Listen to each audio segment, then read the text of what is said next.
है राजनीति में कहीं ना कहीं सहयोग और आपके पास जुड़ता है, प्यार जुड़ता है। मैंने ये बात है जालौन की धरती से डिंपल की दहाड़, नोटबंदी से सिलेंडर तक, भाजपा ने जनता को सिर्फ लाइनों में खड़ा किया। उरई में गर्जी सांसद डिंपल यादव बोली, विदाई का वक्त करीब है, इसलिए जमीनों पर कब्जे कर रही भाजपा। सिलेंडर के लिए धक्के, जमीनों पर कब्जे और युवाओं से धोखा, यही है भाजपा का असली चेहरा डिंपल यादव। डिंपल यादव का सवाल, अपनों पर ही चुप्पी क्यों? ब्राह्मण नेता सरकार के सामने खोलें अपनी जुबान। जनपद जालौन की ऐतिहासिक धरती पर रविवार का सूर्य जब अपनी पूरी आभा के साथ चमक रहा था, तब उरई की फिजाओं में सिर्फ एक ही नाम की गूंज थी, डिंपल यादव। मैनपुरी की सांसद और समाजवादी पार्टी की कद्दावर नेत्री जब जनपद जालौन के उरई पहुंची, तो मानो सियासी गलियारों में हलचल की एक ऐसी लहर दौड़ी जिसने सत्ता के गलियारों तक कंपन पैदा कर दिया। मौका था कठेरिया समाज द्वारा आयोजित चौथे भव्य सामूहिक विवाह सम्मेलन का, जहां डिंपल यादव न केवल मुख्य अतिथि के रूप में शामिल हुईं, बल्कि उन्होंने नवविवाहित जोड़ों के दाम्पत्य जीवन की नई पारी के लिए अपना ममतामयी आशीर्वाद भी प्रदान किया। लेकिन खुशियों के इस पंडाल से जब सांसद के बोल फूटे, तो वो सीधे सरकार के सीने पर जाकर लगे। डिंपल यादव का अंदाज आज बदला बदला सा था। वो शांत थी, लेकिन उनके शब्द किसी पैनी तलवार से कम नहीं थे। उन्होंने एक एक कर उन तमाम दुश्वारियों को सरेआम किया जिनसे आज का आम आदमी दोचार हो रहा है। डिंपल यादव ने केंद्र और प्रदेश की भाजपा सरकार को आड़े हाथों लेते हुए सीधा और तीखा हमला बोला। उन्होंने वर्तमान हालातों का जिक्र करते हुए कहा कि देश और प्रदेश की परिस्थितियां आज किसी से छिपी नहीं हैं। उन्होंने गैस सिलेंडर की किल्लत को मुद्दा बनाते हुए सरकार की दुखती रग पर हाथ रख दिया। सांसद डिंपल ने बड़े ही हमलावर लहजे में कहा कि इस समय शादी ब्याह का सीजन चल रहा है, घर घर में उत्सव का माहौल है और ऐसे शुभ समय में हर रसोई को गैस सिलेंडर की सबसे ज्यादा जरूरत होती है। लेकिन विडंबना देखिए कि इस तथाकथित अच्छे दिनों वाली सरकार में आज की जनता को एक सिलेंडर के लिए सूरज निकलने से पहले ही लंबी लंबी कतारों में खड़ा होना पड़ रहा है। उन्होंने तंज कसते हुए कहा कि सरकार कागजों पर दावा करती है कि सब कुछ सामान्य है और आपूर्ति में कोई कमी नहीं है, पर धरातल की सच्चाई यह है कि आम आदमी अपनी गृहस्थी चलाने के लिए धक्के खाने को मजबूर है। सोशल मीडिया से लेकर सड़कों तक हाहाकार मचा है, सिलेंडर गायब हैं और जो मिल रहे हैं उनके दाम आसमान छू रहे हैं। सांसद डिंपल यादव का गुस्सा यही नहीं थमा। उन्होंने भाजपा के शासनकाल को लाइनों वाला काल करार देते हुए पिछली यादें ताजा कर दी। उन्होंने कड़े शब्दों में कहा कि ये सरकार जनता को कतारों में खड़ा करने की शौकीन है। उन्होंने याद दिलाया कि पहले नोटबंदी के काले दौर में इस देश की जनता को घंटों दिनों तक बैंकों के बाहर अपनी ही गाढ़ी कमाई के लिए लाठियां खानी पड़ी और लाइनों में लगना पड़ा। फिर कोविड काल की भयावह त्रासदी आई, जिसमें कुप्रबंधन की वजह से लोग दवा, ऑक्सीजन और इलाज के लिए कतारबद्ध रहे। और आज जब सरकार बड़े बड़े दावे कर रही है, तब फिर वही मंजर है। अब लोग गैस सिलेंडर की लाइन में अपनी बारी का इंतजार कर रहे हैं। उन्होंने दो टूक कहा कि ये सरकार पूरी तरह संवेदनहीन हो चुकी है और अपनी आंखों पर पट्टी बांधकर जनता की तकलीफों से मुंह फेर चुकी है। महंगाई और कालाबाजारी पर अपनी बात को विस्तार देते हुए डिंपल यादव ने किसानों का दर्द भी साझा किया। उन्होंने तुलना करते हुए कहा कि जिस तरह पहले उत्तर प्रदेश के किसानों को खाद के लिए दर दर भटकना पड़ता था, खाद की भीषण किल्लत और कालाबाजारी ने किसानों की कमर तोड़ दी थी, ठीक वही भयावह स्थिति अब घरेलू गैस के साथ पैदा कर दी गई है। प्रदेश में महंगाई आज अपने चरम पर है और आम आदमी का जीना मुहाल हो गया है। भ्रष्टाचार के मुद्दे पर हमला बोलते हुए उन्होंने शासन प्रशासन की चूलें हिला दी। उन्होंने आरोप लगाया कि भाजपा के राज में तहसील से लेकर पुलिस थानों तक भ्रष्टाचार का दीमक सिस्टम को खोखला कर रहा है। बिना लेन देन के आम जनता का कोई काम नहीं हो रहा है। सबसे सनसनीखेज आरोप उन्होंने जमीनों पर कब्जों को लेकर लगाया। डिंपल यादव ने दावा किया कि भाजपा से जुड़े लोग और उनके चहेते नेता सत्ता की हनक में गरीब जनता की जमीनों पर अवैध कब्जे कर रहे हैं। उन्होंने एक भविष्यवक्ता के अंदाज में कहा कि भाजपा को भी अब आभास हो गया है कि प्रदेश से उनकी विदाई का समय करीब आ गया है, इसलिए जाते जाते ये लोग ज्यादा से ज्यादा जमीनों पर कब्जे करने की होड़ में लगे हुए हैं। उन्होंने 2024 के लोकसभा चुनावों का जिक्र करते हुए हुंकार भरी कि जालौन सहित पूरे उत्तर प्रदेश में जो पीडीए, पिछड़ा, दलित और अल्पसंख्यक की ताकत दिखी है, उसी ने समाजवादी पार्टी को बड़ी सफलता दिलाई है। उन्होंने विश्वास जताया कि आने वाले समय में प्रदेश में पीडीए की ही सरकार बनेगी, क्योंकि आज हर वर्ग, हर समाज अपने आप को ठगा हुआ महसूस कर रहा है और भाजपा के लच्छेदार वादों की हकीकत अब सबके सामने आ चुकी है। युवाओं के भविष्य और रोजगार पर बात करते हुए डिंपल यादव भावुक और हमलावर दोनों दिखीं। उन्होंने कहा कि प्रदेश का युवा आज सड़कों पर है, डिग्रियां लेकर ठोकरें खा रहा है, लेकिन सरकारी नौकरियों का कहीं अता पता नहीं है। उन्होंने संविधान का हवाला देते हुए कहा कि बाबा साहब डॉक्टर भीमराव अंबेडकर ने हमें जो संविधान और आरक्षण का अधिकार दिया था उसे ये सरकार निष्प्रभावी बना रही है। जब नौकरियां ही नहीं निकलेंगी, जब पद ही नहीं भरे जाएंगे तो आरक्षण का लाभ किसे मिलेगा? ये युवाओं के साथ एक बड़ा धोखा है। शिक्षा के गिरते स्तर पर चिंता जताते हुए उन्होंने कहा कि प्रदेश में प्राथमिक विद्यालयों को बंद करने की साजिश रची जा रही है। अगर स्कूल बंद होंगे तो गरीब का बच्चा शिक्षा से वंचित रह जाएगा। शिक्षा ही वह हथियार है जिससे समाज अपनी तरक्की की इबारत लिख सकता है, लेकिन ये सरकार बच्चों का भविष्य अंधकार में धकेल रही है। कार्यक्रम के दौरान उन्होंने बहुजन समाज के पुरोधा मान्यवर कांशीराम जी की जयंती पर उन्हें नमन किया और भावभीनी श्रद्धांजलि अर्पित की। उन्होंने कहा कि कांशीराम जी ने समाज के दबे कुचले वर्गों को हक की लड़ाई लड़ना सिखाया और सपा हमेशा से महापुरुषों के सम्मान के लिए प्रतिबद्ध रही है। वहीं उप निरीक्षक भर्ती परीक्षा में ब्राह्मण समाज को निशाना बनाए जाने के सवाल पर उन्होंने बड़ी बेबाकी से जवाब दिया। उन्होंने कहा कि भाजपा में मौजूद ब्राह्मण नेताओं को चुप्पी तोड़नी चाहिए और अपनी ही सरकार के सामने हिम्मत दिखाकर अपनी बात रखनी चाहिए। उन्हें उम्मीद है कि शायद सरकार अपने ही नेताओं की बात सुन ले। जालौन की धरती से डिंपल यादव ने न केवल विरोधियों को ललकारा बल्कि कार्यकर्ताओं में नया जोश भी भर दिया। कार्यक्रम स्थल पर उमड़ा जनसैलाब, कार्यकर्ताओं के गगनभेदी नारे और कठेरिया समाज का उत्साह यह साफ बयां कर रहा था कि डिंपल यादव का यह दौरा केवल एक आशीर्वाद समारोह नहीं था, बल्कि आगामी सियासी संग्राम के लिए एक बड़ा शंखनाद था। श्री दीपलाल यादव जी जो पूर्व विधायक गरोठा से हैं, मान्य श्री शिवराम कुशवाहा जी, मान्य श्री रामपाल जी के रूप में आप सब लोगों के उपलक्ष्य यहाँ पर उपस्थित हुई हैं। हम सभी जानते हैं कि आज मान्यवर कांशीराम जी की भी जयंती है और उनको नमन करते हुए, उनको याद करते हुए, उनके संघर्ष जो उन्होंने लड़ाई अपने समाज के लिए लड़ी और अपने समाज को एक रास्ता दिखाने का कार्य किया, तो उनके आदर्शों को हम नमन करते हैं सभी आज। और साथ में आज बाबा भीमराव अंबेडकर जी को भी याद करते हैं, जिन्होंने हमें संविधान जैसा हथियार हाथ में दिया, जिसकी वजह से हमें आरक्षण मिला, हमें वोट करने का अधिकार मिला। तो आज मान्यवर यहाँ कांशीराम जी को हम याद कर रहे हैं, वहीं बाबा भीमराव अंबेडकर जी को भी याद करते हुए नमन करते हैं।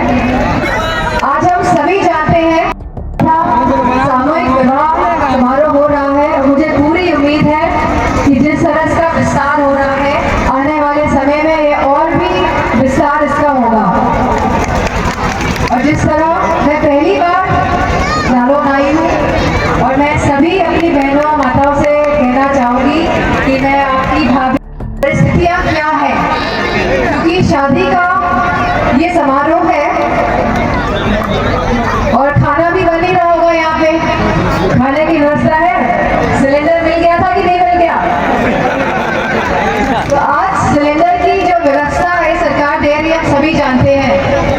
ये सिलेंडर तक हमारे देशवासियों को नहीं दिला पा रही है। और जब इनके नेता, बड़े बड़े नेता कहते हैं कि सब कुछ सामान्य है, सब कुछ सही ढंग से, और सोशल मीडिया के माध्यम से देखें तो आज सिलेंडर की कितनी किल्लत है।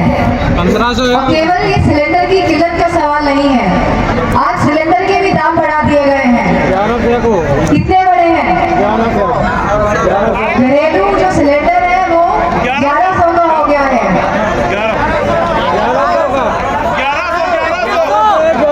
और जो कमर्शियल सिलेंडर है वो और महंगा हो गया है, 3000 का हो गया। और उसकी जो काला बाजारी हो रही है, क्योंकि सिलेंडर नहीं मिल रहा है, लोग परेशान हैं, दर दर भटक रहे हैं, तो आज सिलेंडर की भी काला बाजारी हो रही है। इसके माध्यम से समाज आगे बढ़ सकता है, लेकिन अगर हमारे बच्चों के पास शिक्षा ही नहीं होगी तो हमारे बच्चों का क्या भविष्य होगा, ये सोचने और विचार करने वाली बात है। और ये सरकार तो ऐसी सरकार है कि सबसे ज्यादा प्राथमिक विद्यालय अगर गाँव में बंद हुए हैं तो इसी सरकार की वजह से बंद हुए हैं, इसी सरकार की देन है। तो मेरा आप सबसे यही कहना चाहूंगी कि जिस तरह उत्तर प्रदेश में 2024 के चुनाव हुए और कहीं ना कहीं इन चुनावों ने भारतीय जनता पार्टी को भी सोच में डाल दिया, विचार में डाल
मिल पाती थी।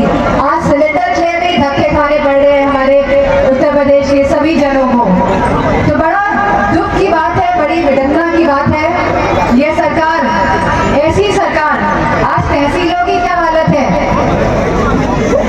कितना करप्शन बढ़ रहा है, कितना भ्रष्टाचार बढ़ रहा है हमारी तहसील में, हमारे पुलिस स्टेशनों में। बढ़ रहा है कि नहीं बढ़ रहा है? मैं समझती हूँ कि हमारे सभी समाजवादी कार्यकर्ता और हमारे सभी समाजवादी नेता इस बात को समझ रहे हैं कि कैसे करप्शन यानी कि भ्रष्टाचार इस सरकार में बदल रहा है, और जिस तरह से जमीनों के कब्जे ये भारतीय जनता पार्टी के नेता लोग करवा रहे हैं। और ये खाली मैनपुरी जिले की बात नहीं है, ये सभी जिलों की यही बात है। और ये जो कब्जे हो रहे हैं ये और भी बढ़ेंगे। क्यों बढ़ेंगे? आप लोगों को पता है कि कब्जे और क्यों बढ़ेंगे? क्योंकि ये लोग जानते हैं कि आने वाले समय में इनकी सरकार जा रही है। ये लोग इस बात को समझ रहे हैं कि जिस तरह जालौर लोकसभा ने और जिस तरह पूरे उत्तर प्रदेश ने समाजवादी पार्टी का साथ दिया, पीडीए के लोग, हमारा पिछड़ा दलित अल्पसंख्यक जो पीड़ित है, सब लोग एक साथ होकर जिस तरह से समाजवादी पार्टी को जिताकर लाए, आने वाले समय में पीडीए की सरकार उत्तर प्रदेश में गठित होने वाले ही है। और यह इसलिए गठित होगी क्योंकि आज हर समाज कहीं ना कहीं अपने आप को पिछड़ा महसूस कर रहा है, दबा हुआ महसूस कर रहा है। उत्तर प्रदेश की सभी लोगों को और जालौर के खास तौर के सभी लोगों को, औरैया के सभी जनों को ये बात अच्छी तरह से समझ में आ गई है।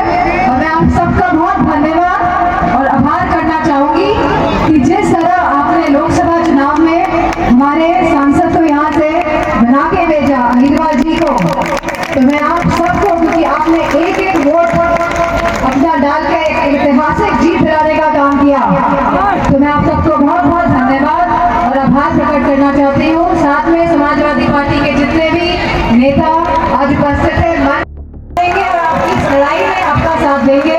इन्हीं शब्दों के साथ मैं हमारे विधायक कठेरिया जी का, विजेश कठेरिया जी का, श्री बहन कठेरिया जी का और सभी परिवारजनों का धन्यवाद देती हूँ। सभी जिनकी शादियाँ संपन्न होने जा रही है उनको अपना आशीर्वाद देती हूँ और आपका भविष्य मंगलमय हो, इसकी कामना करते हुए आप सबका बहुत बहुत धन्यवाद। हालात गैस की है, सरकार कह रही है पर्याप्त गैस है और तो भी गुजरात से भी गैस सिलेंडर और एलपीजी आ रही है, लेकिन हालात जिसकी तरफ बने इसके पार्टी का क्या रुख है? हमने देखा कि जिस तरह नोटबंदी हुई थी तो कैसे पूरी जनता लाइनों में खड़ी हो गई, कतारों में खड़ी हो गई, जाने कितने घंटों घंटों खड़ी रही। उसके बाद हमने देखा जिस तरह कोविड आया, इन लोगों ने पूरी तरह से रेलवे की जो व्यवस्था है, पूरा ट्रांसपोर्टेशन बंद कर दिया और लोग दर दर भटकते हुए अपने अपने घर पहुंचे और कहाँ दूसरे राज्यों से। और आज ये परिस्थितियां हैं, ये सरकार कह रही है कि कोई भी एलपीजी की किल्लत नहीं है। 2 दिन पहले का ही ये स्टेटमेंट है सरकार का, खुद का, प्रधानमंत्री जी का, कि कोई किल्लत एलपीजी गैस की नहीं है। लेकिन अगर हम वास्तविकता से परिचित होंगे तो हमें पता चलेगा कितनी किल्लत है, कितनी महंगाई है, काला बाजारी हो रही है, लोगों को लाइन में खड़े होना पड़ रहा है घंटों घंटों। बुजुर्ग लोग, जहाँ 1-2-3 लोगों की जान चली गई हार्ट अटैक की वजह से लाइन में खड़े होके। लेकिन ये सरकार वो सरकार है जो आंखें मूंद के बैठी हुई सरकार है और लोगों की परेशानियों को समझ नहीं पा रही है। दूसरी तरफ कह रहे हैं कांशीराम जी तो समाजवादी पार्टी याद करते हैं कि चुनाव रणनीति क्या राय है? हम हमेशा सभी महान पुरुषों का समाजवादी पार्टी सम्मान करती है, पहले भी करती आई है आदरणीय नेताजी के समय से, और आने वाले समय में भी सभी महान पुरुषों का समाजवादी पार्टी सम्मान करती है। और यूपी जो अभी निरीक्षक परीक्षा चल रही है उसमें एक सवाल आया था, पंडितों को लेकर एक विवाद हुआ है। भाजपा के जो ब्राह्मण समाज के लोग हैं कि गलत निशाना ब्राह्मणों को बनाया जा रहा है। तो भारतीय जनता पार्टी के जो लोग हैं, जो समाज है, क्योंकि सरकार भारतीय जनता पार्टी की है, तो उनके समक्ष अपनी बात पूरी तरह खुल के रखनी चाहिए। और मुझे पूरी उम्मीद है कि कहीं ना कहीं सरकार उनकी बात सुनेगी। क्या लोकसभा में जो अविश्वास प्रस्ताव आया है क्या इस बार पास होगा ओम बिरला जी के साथ? वो तो गिर गया है अभी, वो तो गिर चुका है, वो तो ऑलरेडी पास का हुआ, फेल हो गया। ठीक है, हाँ, ठीक, धन्यवाद।